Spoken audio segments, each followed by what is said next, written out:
خب یکی از جذابیتایی که سفر داره اینه که توی همچین فضایی هر روز صبح میتونی قدم بزنی، خیلی راحت بگردی، بعدش هم بری ایستگاه اتوبوس و ایستگاه اتوبوسش هم که تقریبا میشه گفت رایگان هر جای این شهر میخوای میبردت.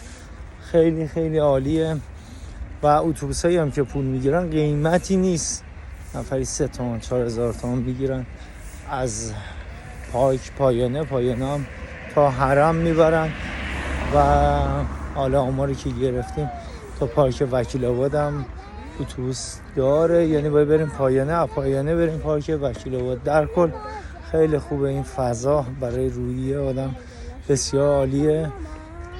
از اون زندگی ماشینی دور بودن خیلی خیلی جذابه برای آدم.